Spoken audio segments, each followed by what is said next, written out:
مساكم هنا وسعادة. تعالوا نعمل النهاردة شوية مشاوي بطريقة تحفة جدا.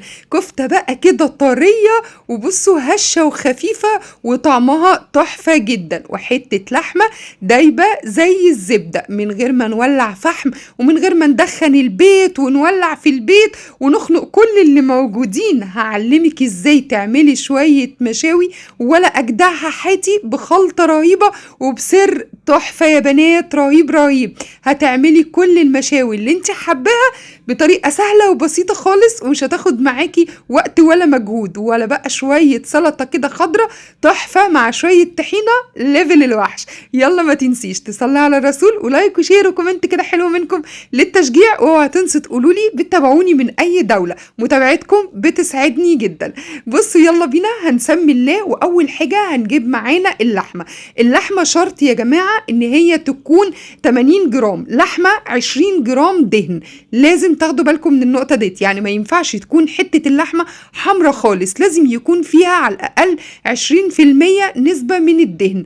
اللحمة عندي كانت مفرومة فرمة واحدة، فأنا حطيتها في الكبة علشان نفرمها فرمة كمان. لو انت عندك جزار قوليله افرمها لي وشين، لكن هي كانت عندي ومفرومة فرمة واحدة فأنا فرمتها فرمتين. هنا بقى حطيت كمان بصلاية، أنا بصلاية كبيرة كنت ضرباها في الخلاط مع طماطمايه وصفتها. خدت اللحم بتاعها وحطيته على الكفتة بتاعتنا. هنبهر بهارات بسيطة جدا، ملح، فلفل اسود، وكمان رشة من جوز الطيب، وهي دي كل التوابل بتاعتنا. وممكن تضيفي كده سنة من السبع بهارات، وانا السبع بهارات بعملها بطريقة تحفة جدا. تقدروا ترجعوا للفيديو واحط لكم اللينك بتاع السبع بهارات في قلب الفيديو.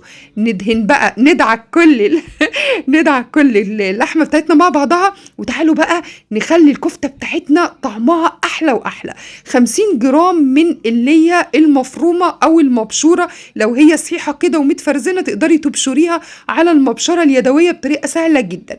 نمسك بقى اللحمة بتاعتنا دي وندعكها كويس جدا جدا لحد لما الأنسجة بتاعتها كلها تبقى عاملة زي الخيوط وتتربط في بعضيها. وتعالي بقى للتركاية النميسة اللي هتخليكي تاكلي كفتة كلها ريحة شوي من غير ما تشوي ولا تعملي أي حاجة.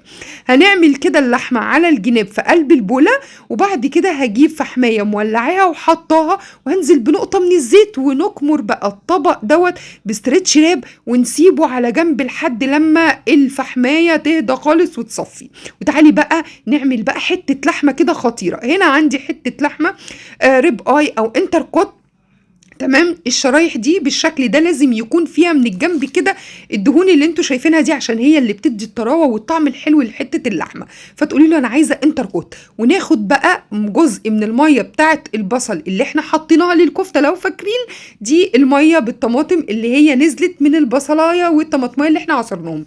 هنضيف لها شويه ملح وشويه فلفل وسنه كده من السبع بهارات ونقلبهم. وتعالوا هنحطهم على اللحمه. هنزل كده بجزء وارش الخلطه، وانزل بالجزء التاني عشان نتأكد ان اللحمة كلها خدت من التتبيلة اللي احنا عاملينها. وكمان هاخد كده معلقتين كبار من اللحم بتاع البصل اللي كنا واخدينه للكفتة عشان تديني كده طعم حلو، بس ما تكتروش علشان خاطر كتر البصل مع اللحمة بيحروقها وبيخليها طعمها مر مش حلو. فهي بس معلقة كده تكرمل معاه وتديها طعم حلو ونركنها. عايزة اقولك بقى ان التركية دي لو انت عملتيها قبل منها بيوم واستخدمتيها تاني يوم هتاخدي احلى نتيجة للحمة المشوية وللكفتة كمان. نعمل بقى الكفتة بتاعتنا اللي خلاص هديت وصفت كده الفحمية بتاعتنا. نجيب بقى شوية من المية البصل اللي احنا قلنا عليهم بتاعت البصلاية والطماطماية، ونحط عليهم كده معلقة من الزيت، تحقيهم بملح وفلفل براحتك خالص، تقلبيهم. وهاتيلي بقى عارفة المسن بتاع السكاكين، اسهل حاجة موجود في كل البيوت وكل الستات عندها المسن ده في الدرج المطبخ. هنمسك كده قطعة اللحمة نسمخها ما بين ايدينا ونحطها على السيخ بتاعنا كده بالشكل ده. ولازم نقفل على قطعة اللحمة كويس قوي زي ما بنشوف كده الحاتي بيعمل بالظبط. قفلي على اللحمة كويس جدا علشان خاطر تبقى مظبوطة معايا كده ومتناسقة. وبصوا الفتحة دي مهمة جدا. انا ظبطت كده الصينيه بتاعتي واخد كده من ميه البصل واظبطها وادخلها الفرن على الرف الوسطاني على درجه حراره 200، مش هتاخد غير بالظبط كده 20 دقيقه وهتطلع. وتعالوا بقى لحته اللحمه بتاعتنا. هنا عندي الجريلا بتاعتي سخنه مولعه، ما بنضيفش اي حاجه خالص. هنزل كده بالقطع اللحمه بتاعتي، واول لما تاخد صدمه من الوش ده نقلبها على الوش تاني، واول لما نحس خلاص ان هي بتستوي ما بتاخدش معانا اصلا 5 دقايق. يا سلام بقى كده فصين توم وعود كده من الروزميري، واقفلي بقى عليهم الطاسه ومكعبين كده من الزبده وسيبيها بقى تهدى كده. وطفيت النار وسبتها تهدى بقى كده مع نفسها وتاخد من الطعم كله، والسخونيه كده توزع ريحه التوم والروزميري في قلب حته اللحمه. وادي الكفته بتاعتنا طلعت بصوا طريه وجوسي وتحفه.